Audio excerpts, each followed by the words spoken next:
dirais que ça m'inspire le challenge et le dynamisme. J'irai monter en puissance de la stratégie. Réinventer le commerce de demain. Retrouver une cohésion. En un mot, c'est une bonne initiative. Ça marque une rupture, du positif pour l'avenir, parce que quand on est dans le changement, ça veut dire qu'on veut du mieux. Moi, j'attends que ce projet soit fédérateur, qu'il y ait une réelle adhésion des collaborateurs. Une stratégie claire, donner un cap.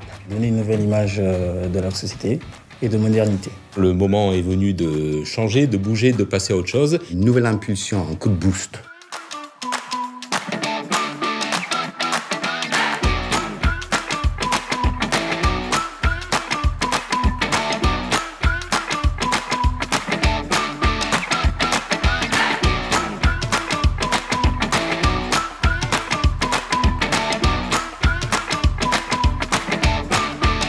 Alors dans l'alimentation, ça serait le manger mieux. Le combat du numérique, qui soit en phase avec les nouveaux besoins, les nouvelles demandes des consommateurs. J'aurais tendance pour ma part à penser un petit peu à l'amélioration de la relation entre les producteurs et les distributeurs. Je pense à des sujets d'actualité comme être un acteur majeur du bio, du naturel, renforcer le côté développement durable.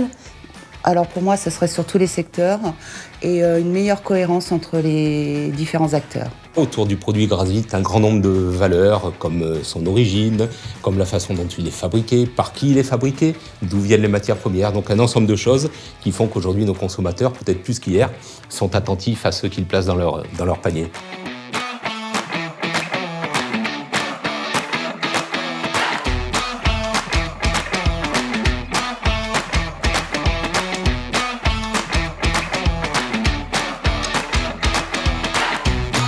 La force de MC, selon moi, c'est la synergie entre toutes les enseignes du groupe.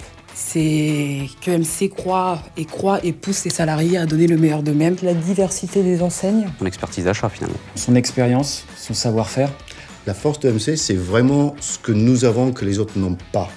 C'est-à-dire les gens, c'est ce qui nous rend vraiment uniques.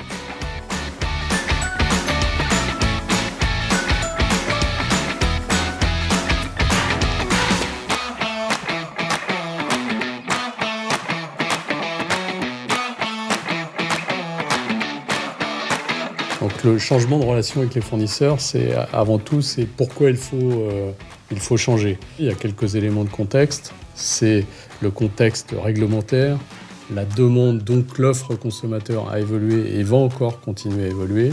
Donc ces différents éléments de contexte nous ont poussé à avoir des relations beaucoup plus constructives et pacifiées avec les industriels.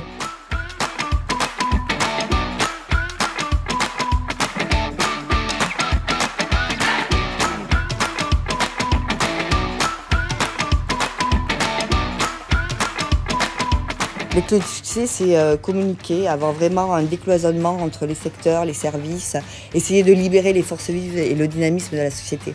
Pour garantir le succès, finalement, il faut la communiquer à tous les collaborateurs et puis l'expliquer. Maintenant qu'on est parti dans cette direction, il faut rester et puis tenir le cap. Ouais. Je pense qu'il faut donner du sens. Il faut que cette stratégie soit claire et bien identifiée. Fédérer et impliquer les équipes. Apporter les nouvelles valeurs que nous développerons, aussi bien au niveau des enseignes, au niveau de nos fournisseurs, mais également jusqu'à nos clients.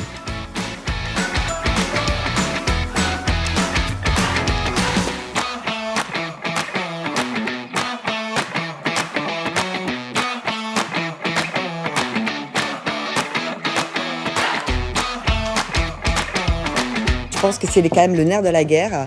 Ça oriente notre sourcing, ça oriente nos décisions. Je pense qu'on peut encore optimiser ces données clients-consommateurs. Cela nous permettrait d'évoluer, de faire évoluer notre stratégie de groupe.